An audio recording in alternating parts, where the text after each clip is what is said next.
2013 से वक़्फ़ के काम में एक्टिव हूँ। बीबीसी मस्जिद में भी ट्रस्टी हूँ, हौज वाली मस्जिद के अंदर में सलाह से काम करता हूँ। 1952 से चैरिटी कमिश्नर में तमाम मस्जिदें, दरगाहें, कब्रिस्तान अपनी रजिस्टर की।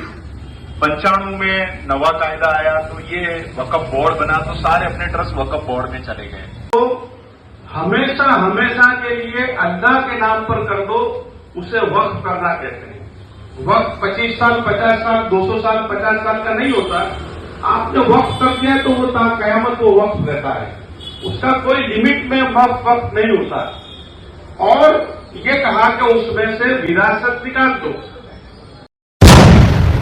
आदाब, अब तक समाचार में स्वागत है आपका। अहमदाबाद में वक्फ को लेकर तैयारियां शुरू हो चुकी हैं। उम्मीद पोर्टल कैसे उम्मीद पोर्टल में आपकी वक्फ प्रॉपर्टी को रजिस्टर किया जाएगा, इन तमाम जो है महत्व की जानकारी को लेकर वक्फ की जो सुन्नी वक्फ कमेटी के मेंबरान है, उसके अलावा जो है इकबाल सैयद साहब एडवोकेट हैं, ताहिर हकीम साहब हैं, जैसे जो जिम्मेदार लोग हैं उनकी तरफ से प्रोग्राम किए जा रहे हैं और अलग अलग अहमदाबाद के इलाकों में प्रोग्राम शुरू कर दिए गए हैं।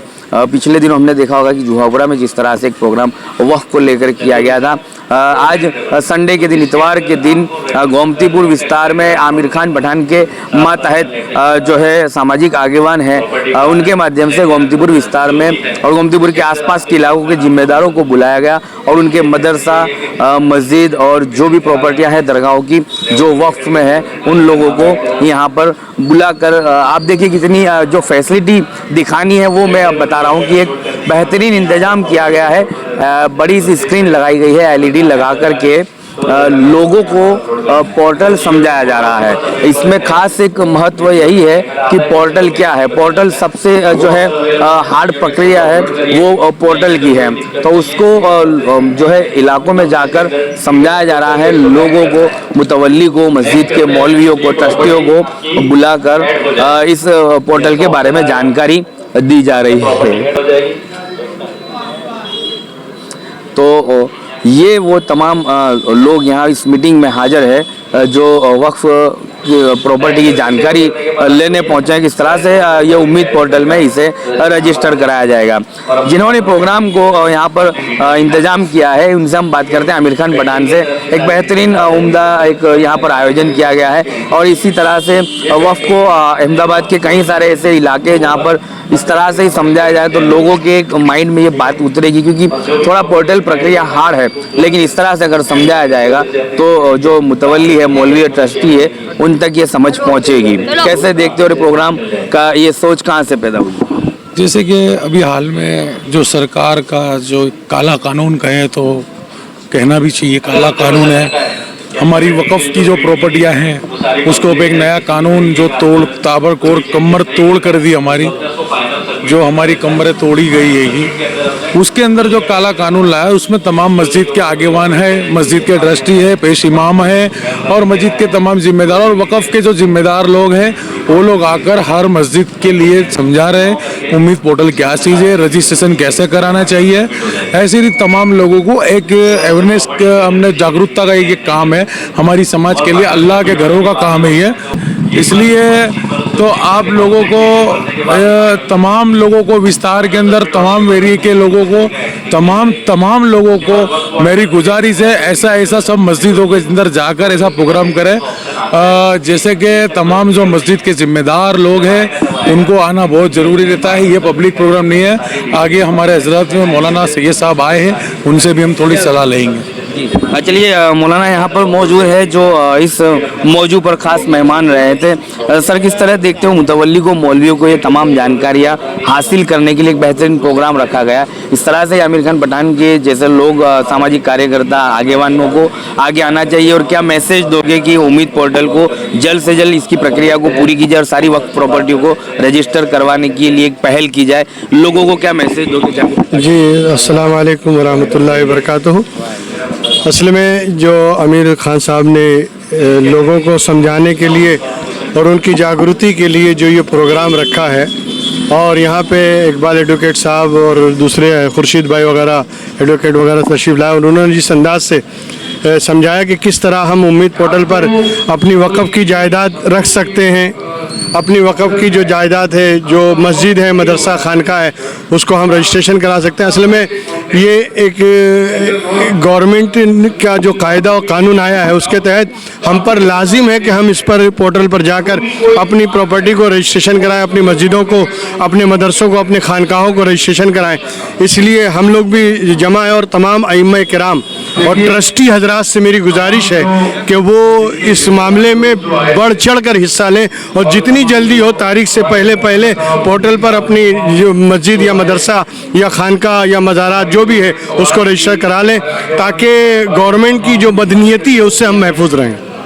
बड़ा अहमदाबाद भी एक बड़ा विस्तार है, गोमतीपुर भी बड़ा इलाका है, समय कम है आपके पास और काम ज़्यादा है ऐसा लग रहा है। हाँ, जैसा कि आमिर भाई ने भी बताया कि हर इलाके से 2-2, 4-4 आदमी ट्रेंड किए जाएं और वो जाके ट्रेनिंग लेकर आएँ और आके अपने अपने इलाकों की मस्जिदों, मदरसों, खानकाहों को और मज़ारात को वो लोग खुद कर सकते हैं। तो इस तरह हम टीम तैयार करेंगे ताकि हर मोहल्ले से 2-2, 4-4 आदमी जाके ट्रेनिंग लेकर आएँ और वो जल्द से जल्द इसे पोर्टल पर चढ़ा दें। मौलाना, एक आखिरी सवाल कि ये खुशी की बात है, एक दुख ये था कि लोग आपस में लड़ते हैं, मुस्लिम समाज के लोग, लेकिन जब ऐसी कोई परेशानी आ पड़ती है समाज के ऊपर, तब एक कंधे से कंधा मिलाकर तमाम फिरका परस्ती को भूलकर एक होकर खड़ा रहता है मुस्लिम समाज। ये कितनी खुशी की बात। नहीं, ये तो हमारे लिए खुशी की बात भी है और हालात हाजरा के तहत ज़रूरी भी है कि ऐसे वक्त में हमें तमाम फिरका परस्ती और जो भी मसलकी अख्तिलाफात हैं उसको बालाए ताक रख कर कांधे से कांधा मिलाकर हमें आगे बढ़ना पड़ेगा।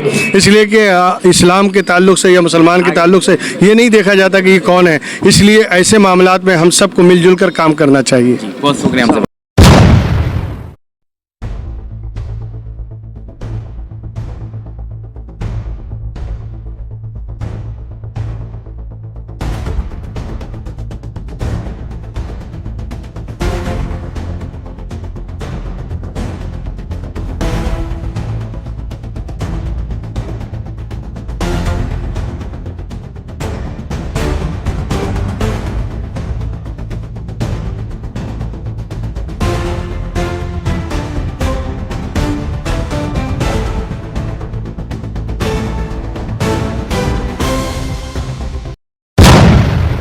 को तमाम प्रॉपर्टीज़ को, तमाम वक्फ को 3B के तहत, नए कानून उम्मीद के 3B के तहत वक्फ के उम्मीद पोर्टल में, डेटाबेस में अपलोड करना फर्जियात है, कंपलसरी है।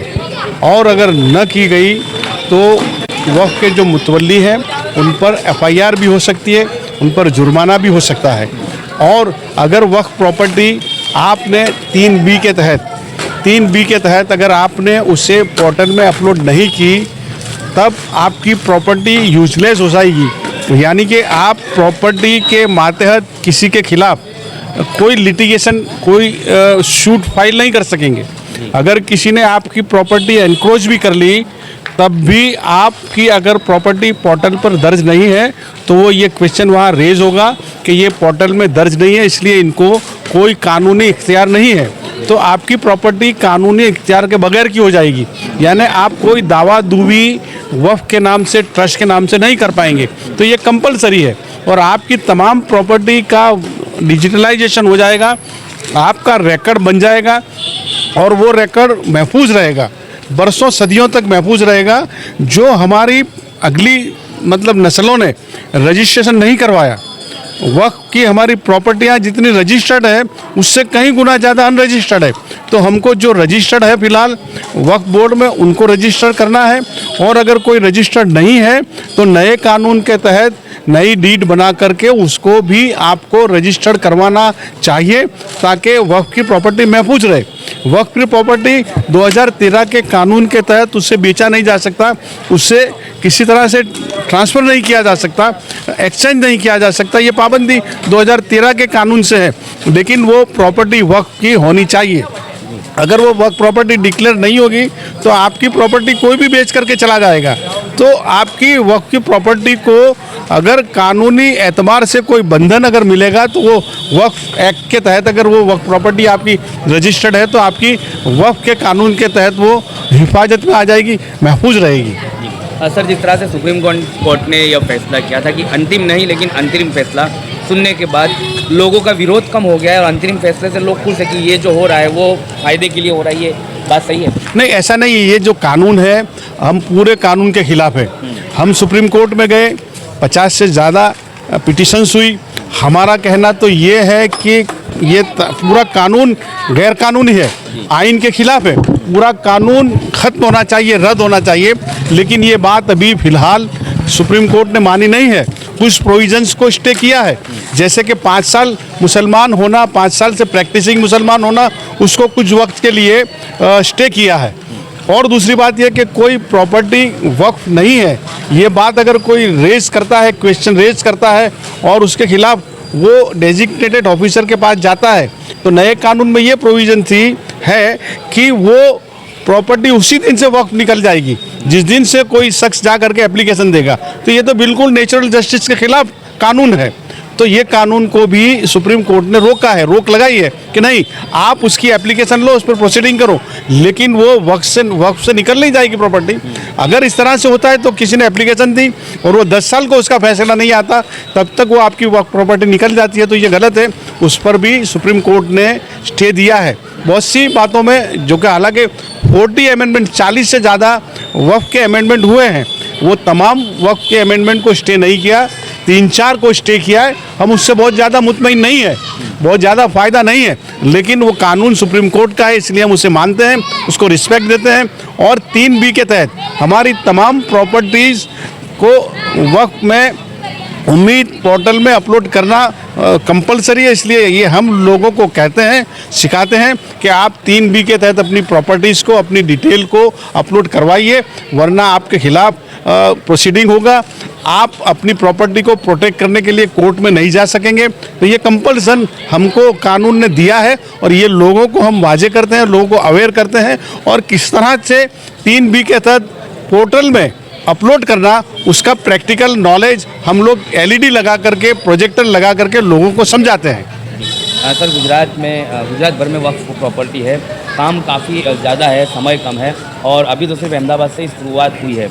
कई ऐसे कस्बे, ज़िले, गांव छोटे जो है बाकी रह गए और लोगों को वहाँ देहाती इलाकों में जानकारी भी नहीं है। तो कैसे ये सारा मुमकिन है, सब कुछ समय सर हो पाएगा? देखिए, कानून ने ये कहा है कि आपकी प्रॉपर्टीज़ को 3B के तहत 6 माह में, कानून नाफिज होने के 6 माह में, यानी जून 5 तारीख से ये पोर्टल लॉन्च हुआ, उससे हम अगर गिनते हैं तो 6 माह 5 दिसंबर 2025 को ख़त्म होता है। लेकिन कानून में ये प्रोविज़न है कि अगर आपने 6 माह में कंप्लीट नहीं किया तो आपको ट्रिब्यूनल अप्रोच करना पड़ेगा। ट्रिब्यूनल में जा कर के आपको एप्लीकेशन देनी पड़ेगी और ट्रिब्यूनल अगर चाहेगा, आप उनको कहते हैं ट्रिब्यूनल करके कि हम किसी वजह से अपलोड नहीं कर पाए, तो आपको ट्रिब्यूनल 6 माह का और वक्त दे सकता है। तो वो एक प्रोसेस है ट्रिब्यूनल में जाने का, वो ट्रिब्यूनल के इख्तियार में होगा कि आपको वक्त देना न देना। लेकिन ये 6 माह जो है 12 दिसंबर को 6/12 को ख़त्म होता है। और अगर आपका नहीं हुआ किसी वजह से, तो आप वजूहात के साथ ट्राइब्यूनल में अप्रोच करेंगे तो 6 महीने का ज़्यादा वक्त मिल सकता है। और दूसरी 2-3 पिटीशन सुप्रीम कोर्ट में पेंडिंग है, फाइल हुई है, जिसमें हमने ये कहा है कि कम से कम इसमें बहुत ज़्यादा वक्त दिया जाए, क्योंकि बड़ा लंबा प्रोसेस है। पूरे देहातों में, गांव में, तहसीलों में जाकर के लोगों को समझाना बड़ा मुश्किल है, तो वक्त बढ़ाना चाहिए, उसका हम इंतज़ार करते हैं। सर, ताहिर हकीम साहब ने ये भी कहा कि अगर इस पोर्टल को चलाते ना आता हो तो फिर किसी को इसकी जो है जानकारी बिना डॉक्यूमेंट अपलोड नहीं करना चाहिए, जानकार उसे करवाना चाहिए। तो उसके लिए कोई इंतजाम किए जाए? नहीं, हम लोग जैसे कि अभी आए हैं और हमने यहाँ लोगों को कहा है कि आपके डॉक्यूमेंट्स अपलोड करना, डिटेल अपलोड करनी, वो सारी हम बताते हैं। फिर भी अगर आपको इसमें कोई पता नहीं चलता है तो आप हमारा कांटेक्ट कीजिए, हमने नंबर दिए हैं। सुन्नी मुस्लिम वक्फ कमेटी में आप आ जाए, आपको वहाँ आपकी प्रॉपर्टीज़ को हम अपलोड करवाएंगे। इस तरह से और जगह भी सेंटर हम शुरू करने वाले हैं और मुख्तलिफ इलाकों में, जैसे बड़ौदा में मुफ्ती इमरान साहब ने 21 सेंटर्स बनाए हैं, वो बड़ौदा में करते हैं, बड़ौदा रूरल बड़ौदा में करते हैं। इस तरह से अलग-अलग इलाकों में इस तरह की कोशिश हम लोग कर रहे हैं। इंशाल्लाह हमको कामयाबी मिलेगी। सर, एक आखिरी सवाल की वैसे तो सरकार जो है जनहित में जारी की जाहिरातें करती रहती हैं हर जैसे कि गुजरात टूरिज्म की जाहिरात हो या वो हो, इस पोर्टल को लेकर भी गुजरात को अवेयरनेस के लिए कोई जाहिरात देनी नहीं, चाहिए। गवर्नमेंट के करना चाहिए। वक्फ बोर्ड ने ये कहा था एक पब्लिकेशन से कि हम लोग तहसील में ज़िलों में जा कर के लोगों को ट्रेनिंग देंगे, लेकिन वो जितनी स्पीड में जिस तरह से होना चाहिए अभी मुझे दिखाई नहीं दिया। उनको करना चाहिए, लोगों में जा कर के बात करनी चाहिए और ज़्यादा से ज़्यादा लोगों को प्रोजेक्टर ले जा कर के वहाँ ये पोर्टल का ट्रेनिंग देनी चाहिए या खुद वहाँ वो डेस्क हेल्प डेस्क शुरू करें गांधीनगर में, और इनकी ऑफिस जहाँ जहाँ भी हैं गुजरात में मुख्तलिफ इलाकों में है वहाँ हेल्प डेस्क लगा करके लोगों को अवेयर करना चाहिए और ये पोर्टल की ट्रेनिंग देनी चाहिए। इसको एक्सपीडाइट करना चाहिए, इसको और तेज़ी से आगे ले जाना चाहिए। सर नेक्स्ट मीटिंग कहाँ रखी गई है, कुछ प्लान? देखिए अभी जैसे कि हम लोग अलग-अलग जगहों से लोग आते हैं, हम लोग कच्छ में भी जाने वाले हैं, भुज में जाने वाले हैं और जगहों पर भी हम लोग ये इंतज़ाम करते हैं और इंशाल्लाह करते रहेंगे। बहुत शुक्रिया। Thank you. आप तक समाचार हमेशा रखे आपको आगे।